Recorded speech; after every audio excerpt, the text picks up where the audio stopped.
Olá, tudo bem com vocês? Eu sou Luciane e sejam muito bem-vindos ao meu canal. Aqui a gente faz um estudo mais aprofundado sobre as realidades do mundo espiritual, sobre reforma íntima, crescimento moral, para que a gente possa se aperfeiçoar e estar podendo contribuir nesse momento de transição planetária. Então, eu estou aqui aprendendo, meu compromisso é de estudar todos os dias e eu aproveito e compartilho esse momento que eu estou estudando, estou me aprofundando com vocês, mas eu aprendo muito com vocês também, então deixem seus comentários, o que vocês acham, o que vocês aprenderam. Vamos crescer juntos, vamos construir juntos um conhecimento que seja mais próximo da verdade. Então, hoje eu vou ler para vocês o livro Palavras de Vida Eterna, do Emmanuel, e esse texto aqui é um tapa na cara, como tudo do Emmanuel, né? Lição 136, na Vitória Real. Tem de bom ânimo, eu venci o mundo. É Jesus, né? Sempre ele. Tem João, capítulo 16, versículo 23. Então, fala, tem de bom ânimo, eu venci o mundo. E o que a gente pensa quando a gente está aqui na Terra? Eu venci no mundo. E Jesus falou, eu venci o mundo. Eu vivi as minhas más inclinações, se é que ele tinha alguma. E ele conseguiu se manter puro e imaculado aqui na Terra, apesar de todos os atrativos para nos corromperem para o mal. Então, é importante enumerar algumas das circunstâncias difíceis em que se encontrava Jesus quando asseverou perante os discípulos, tem de bom ânimo, eu venci o mundo. Ele era alguém que na conceituação do mundo não passava de vencido vulgar.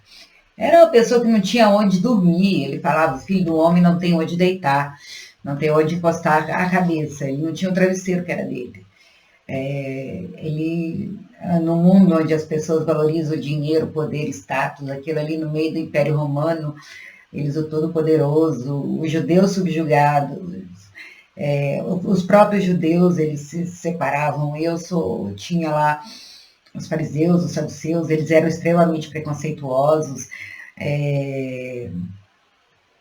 Tem um pessoal, o pessoal da Samaria, os samaritanos, eles eram excluídos.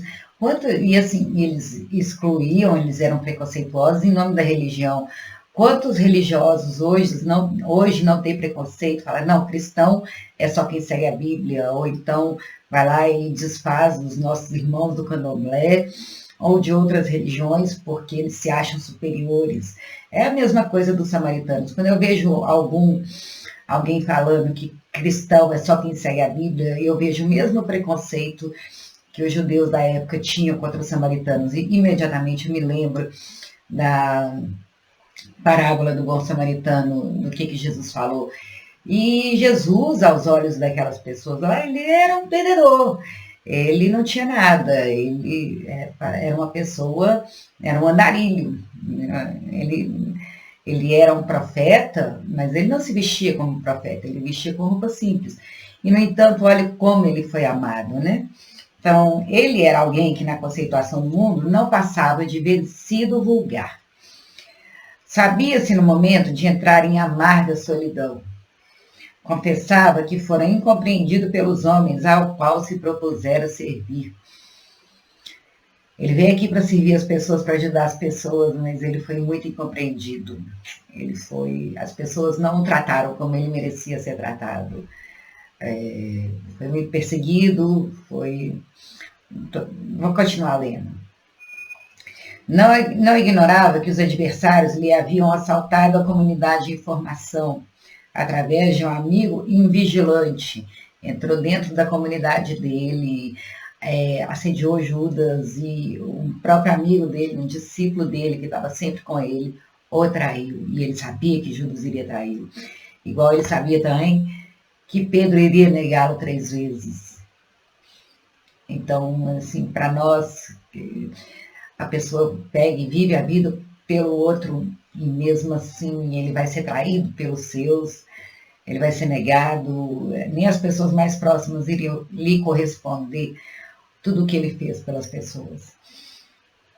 Dirigia-se aos companheiros anunciando que eles próprios seriam dispersos, tudo aquilo que ele tinha criado durante a vida iria ser dispersado, eles iriam cada um para o seu canto, e ele sabia disso de antemão. falava sem rebolsos da flagelação que seria vítima, ele já sabia que ele iria passar por todo o sofrimento que ele passou até chegar no Calvário. Via-se malquisto pela maioria, perseguido, traído. Muitas pessoas não gostavam dele, pela ameaça que ele representava. Vocês acham que se Jesus voltasse na Terra hoje, ele seria recebido de braços abertos? Ou se ele começasse a se levantar contra todos esses absurdos, contra o preconceito em nome de Deus que os cristãos fazem com as outras religiões, o comércio que existe em torno do nome dele, ele iria ameaçar tanta gente que ele seria crucificado novamente, eu não tenho dúvida disso. A humanidade ainda não está preparada para receber Jesus novamente, como não estava naquela época. E assim, esse negócio das pessoas quererem saber o futuro, é muito bom quando o nosso futuro é lindo, promissor, mas no caso de Jesus, ele sabia de antemão toda a tristeza que ele iria passar. E mesmo assim, ele continuou sereno, mesmo assim, ele continuou. Aí, naquele momento ali, se fosse qualquer um de nós, simples mortais, a gente iria se sentir derrotado. Poxa, tudo que eu construí, tudo que eu batalhei pela vida inteira, vai ser desfeito amanhã, eu vou ser massacrado, vou ser crucificado, vou ser apedrejado, vou ser traído, vou ser negado por um dos meus melhores amigos. E mesmo assim ele ainda falou, tem de bom ânimo. Não desconhecia que lhe envenenavam as intenções, então ele estava sempre cheio de boas intenções para as pessoas, ensinando a lei do amor e as pessoas sempre envenenando as pessoas contra ele, procurando uma brecha para poder pegá-lo em armadilhas. Certificara-se de que as pessoas mais altamente colocadas eram as primeiras a examinar o melhor processo de confundi-lo. As pessoas mais inteligentes, mais cultas da época, estavam sempre tentando pegar ele em armadilha para que ele pudesse ser preso, para que ele pudesse se cair em contradição, para que eles pudessem derrubá-lo. Ele ameaçou muito os religiosos da época, aqueles que tinham a autoridade religiosa da época, aqueles que se colocavam como autoridade moral. E ele ia lá e mostrava para todos eles o tanto que eles eram hipócritas, o tanto que eles eram pequeninos. E eles estavam o tempo inteiro maquinando, usando a sua inteligência para ver como poderia pegá-lo para que ele pudesse desqualificar os ensinamentos que ele fazia. Perceber o ódio de que se tornaram objeto, principalmente por parte daqueles que pretendiam assambarcar o nome de Deus a serviço de interesses inferiores, vaidade. Eu sou melhor porque eu sou judeu, eu sou do povo escolhido. Os samaritanos, eles não são filhos de Deus. Eles, igual os cristãos, quem não lê a Bíblia não é cristão. Quem não segue a Bíblia não é cristão. Espiritismo, quem acredita em vida após a morte não é cristão, porque a Bíblia fala que não é para se apegar aos mortos, não é para falar com os mortos. Não fala que os espíritos não existem, só fala que é proibido conversar com os mortos. Ignora completamente que Jesus apareceu em espírito depois, na ressurreição, né? E Jesus, ele não veio aqui para ser inimigo de ninguém, mas olha o tanto de pessoas que se colocaram como inimigo deles. Eu ficava imaginando assim, as pessoas querendo atacá-lo, querendo ofendê-lo, vendo ele como inimigo, alguém que precisava ser destruído, alguém que precisava ser derrubado. E ele, amando as pessoas como amava, não conseguia sentir raiva, não conseguia sentir ódio de ninguém. É claro que ele ficava triste, óbvio que ele ficava triste, pela incompreensão das pessoas, mas ele conseguia compreender as pessoas, por que elas faziam aquilo. Coisas que essas pessoas mais iluminadas, mais elevadas, que usavam o nome de Deus para interesses inferiores, para alimentar sua própria vaidade, para enriquecer, porque tinha o comércio lá na época dos... Quem fazia a melhor oferenda conseguia limpar seus pecados, purificar seus pecados. Igual depois, durante a Idade Média, na época da Reforma Protestante, que Martinho Lutero traduziu a Bíblia do latim para o alemão, que era a linguagem da época, os padres e a igreja cobrava das pessoas dinheiro, erário, para a pessoa ser perdoada. Se ela pagasse, ela iria ser perdoada dos seus pecados. Então, o comércio em nome de Deus sempre houve. E Jesus veio ali para tentar acabar com um pouco desse negócio, né? E por causa disso ele foi muito odiado. Porque muita gente enriquece às custas da boa-fé dos outros. Muita gente se coloca numa posição de superioridade, às custas de estar excluindo os outros. Eu vejo muita questão dos samaritanos. Para mim, uma das parábolas mais importantes que existem é a parábola do bom samaritano. Para mim, a palavra Jesus e preconceito não cabe na mesma frase. Mas hoje, 2000 anos depois que Jesus passou pela terra, a gente ainda comete muito preconceito em nome de Jesus. Cristão é todos aqueles que seguem ao Cristo. E nem todas as religiões precisam seguir o Cristo para ser. Colocou como se o cristianismo fosse a única religião correta do mundo, assim como os judeus se colocavam como o único povo escolhido do mundo. Na verdade, tanto o cristianismo quanto os judeus, eles têm muito da mensagem de Deus, mas Deus é unânime, Deus está presente em todas as religiões, Deus está presente em todos os momentos. Não existe essa de que alguns filhos meus são mais amados do que outros. Isso é pura vaidade da humanidade. E a gente se agarra com unhas e dentes, querendo alimentar essa vaidade, porque é bom para nós. Enquanto a gente se sentir superior para aquilo que a gente faz, a gente não vai pensar duas vezes antes de diminuir um irmão nosso. E Jesus veio para ensinar que somos todos iguais, somos todos irmãos, independente de local de nascimento, credo, raça, classe social, sexo. Naquela época também, as mulheres, elas não podiam sentar na mesa para comer junto dos homens. Jesus chamava as mulheres para comer junto deles, e, inclusive, as mulheres pregavam. Na época de Jesus, Madalena pregava. A mãe de Jesus, Maria, pregava. Não existia essa de um ser melhor do que o outro. Então, ele veio para contrariar essas pessoas que assambacavam o nome de Deus a serviço de interesses inferiores. As leis do Velho Testamento, tem as leis que Moisés trouxe, que são os 10 mandamentos, que Moisés foi um intermediário, ele foi um médium, a palavra vem de médio, de mediar. Ele foi um intermediário e trouxe, através de um processo mediúnico, os 10 mandamentos. Ele era um espírito elevadíssimo, mas tem as leis civis também, que são as leis de Moisés, que foram leis criadas pela cabeça dele, com uma evolução moral muito à frente da sua época, mas que não são divinas. Elas eram adequadas ao momento da que eles estavam vivendo, para poder colocar ordem. Era olho por olho, dente por dente, na época de Moisés, porque antes as pessoas faziam e acontecia, né? Tão bárbaros que ninguém fazia nada, não existia uma contrapartida, não existia uma maneira de contornar, de controlar as pessoas. Então se você errou, você vai pagar pelo seu erro, é olho por olho, dente por dente. Mas são leis de Moisés. Os 10 mandamentos vieram através de Moisés, são leis divinas. As leis divinas, elas são atemporais, elas vivem em todas as épocas da humanidade. Elas sobrevivem à razão. Elas não são adaptadas ao momento atual. E uma das leis que Moisés trouxe é: não usarás o nome de Deus em vão.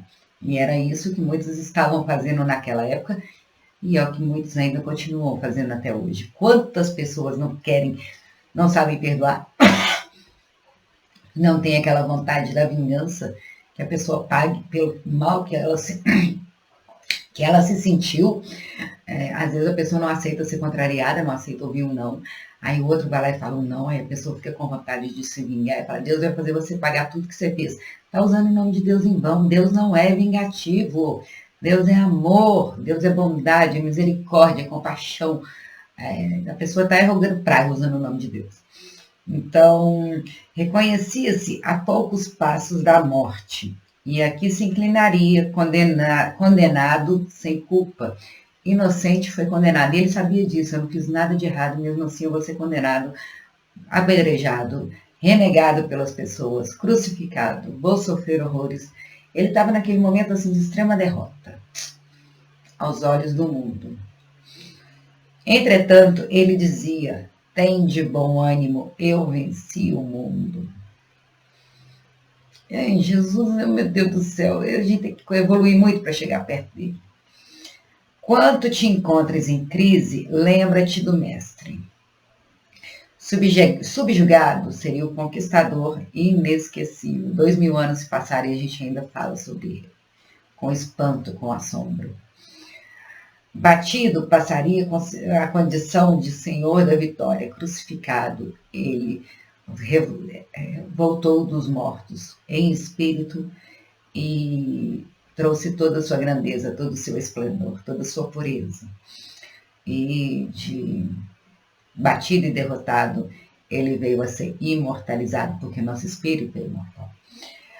Assim ocorre porque todos os construtores do aperfeiçoamento espiritual não estão na Terra para vencer no mundo.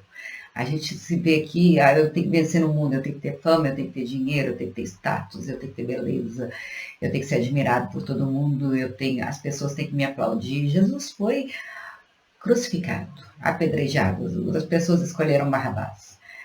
A voz da maioria escolheu Barrabás. E eles estavam corretos? Hoje a gente sabe que não.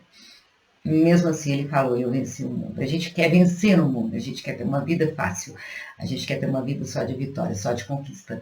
E Jesus vem ensinar para a gente que a gente não veio aqui para vencer no mundo, a gente veio para vencer o mundo.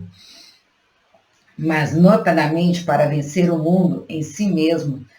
Assim ocorre porque todos os construtores do aperfeiçoamento espiritual não estão na Terra para vencer no mundo, mas, notadamente, para vencer o mundo em si mesmos, de modo a servirem ao mundo sempre mais e melhor.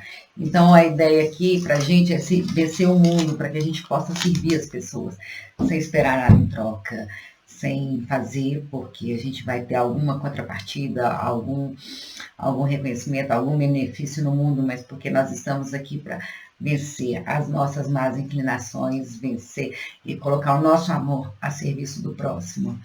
É difícil isso, é aquela coisa, nós somos muito imediatistas, queremos recompensa imediata. Mas a verdadeira vida é a vida eterna e Jesus veio ensinar isso. Então a gente está aqui para vencer o mundo, vencer as nossas más inclinações. E caso, que também pode ser possível que aconteça, a gente já está entrando no mundo de regeneração, que a gente vença no mundo, vencendo o mundo, ótimo, melhor ainda. Mas quando vierem os desgostos, quando alguém não te tratar com a consideração que você gostaria de ser tratado, quando alguém não reconhecer suas boas intenções, quando alguém não te tratar com a mesma estima que você trata as pessoas, quando alguém não te aplaudir na hora que você dá o seu melhor para aquela pessoa, quando as coisas que você planeja não tem aquele resultado que você gostaria, não desanime, a gente veio aqui para vencer o mundo, não para vencer no mundo. Vencer no mundo é possível, sim, a gente veio aqui para ser feliz. Mas antes de vencer no mundo, a gente tem que vencer o mundo. A gente tem que vencer as nossas más inclinações. A gente tem que vencer o nosso orgulho. A gente tem que vencer a nossa vaidade. A gente tem que vencer o nosso egoísmo, a nossa ganância, a nossa avareza, a nossa preguiça, a nossa maledicência. A gente tem que vencer as nossas sombras, aquilo que ainda ofusca o nosso brilho, ofusca o nosso espírito de brilhar e servir. Porque quando o nosso espírito está no controle, a gente se coloca a serviço de Deus, a gente ama ao próximo. É dificílimo, mas esse é o caminho, e Jesus mostrou o caminho, é a porta estreita. Mas que a gente saiba ter olhos para ver e ouvidos para ouvir. Vamos procurar sim vencer no mundo, mas antes de vencer no mundo, vencer o mundo. Vamos procurar sim ter coisas que nos traga conforto e bem-estar, mas antes de ter, que a gente procure ser espíritos melhores, com mais luz. Que a gente propague, espalhe o amor por onde a gente for. Que a gente seja o instrumento para que as pessoas se sintam bem perto da gente. E não exigir que as pessoas sejam aquilo que a gente gostaria de ser para que a gente se sinta bem perto das pessoas. Que a gente tenha essa humildade de reconhecer o nosso real tamanho e compreender que nós somos aqui trabalhadores de Deus, ao invés de exigir que as pessoas sejam aquilo que a gente gostaria que fosse para ser o nosso melhor. E aqui uma dica, quando é um óleo essencial mais profundo, primeiro faça um trabalho com óleo essencial de limpeza, mais profunda, porque são óleos essenciais que mexem muito com a gente. mais um óleo essencial que eu estou usando, eu estou adorando, e que a gente escuta mais o nosso espírito e vai se desconectando mais do nosso ego, da nossa... Nosso ego é doente, né? Nosso ego precisa de... Ele funciona para que a gente seja aceito pelas pessoas, é um mecanismo para a gente interagir. E nós somos seres sociais e nós precisamos interagir. Mas quando a gente estiver se sentindo desconectado e precisar olhar mais para o espírito, até mesmo para vencer esses desafios, para que a gente vença o mundo, primeiro use um óleo essencial de limpeza, eucalipto globulus. Por exemplo, ele é ótimo, ele limpa tudo, no astral, no emocional e no físico. Usei uns 2 meses direto, antes de usar qualquer outro óleo essencial. Porque primeiro, para a gente colocar um conteúdo novo, a gente tem que tirar o velho, que não serve mais. Mas depois um óleo maravilhoso, para a gente escutar o nosso espírito. E eu estou usando ele agora, eu estou adorando. É esse aqui, de nardo. Ele tem outro nome, Getsemane. Ai, não está dando para ler. Getsemane. Nardo, ele faz a gente escutar o nosso espírito. Lindo, tô adorando. Faz a gente ter uma confiança além daquilo que a gente imagina. Então é isso, espero que vocês tenham gostado. Um beijo, amo vocês. Estou aqui para aprender, tá? Deixar isso bem claro. Amo vocês. Curtem, comentem, compartilhem, se inscrevam no canal. Vamos construir um conhecimento que vale a pena, que acrescenta, que agrega, que a gente se aprofunde. Vamos encher a internet de conhecimento edificante. O bem é muito tímido. A gente precisa ser mais presente, a gente precisa se posicionar mais. As nossas escolhas, as nossas condutas, para que a gente possa deixar algo para que as pessoas tenham a opção de escolher entre o que elas querem. Então é isso, um beijo, amo vocês.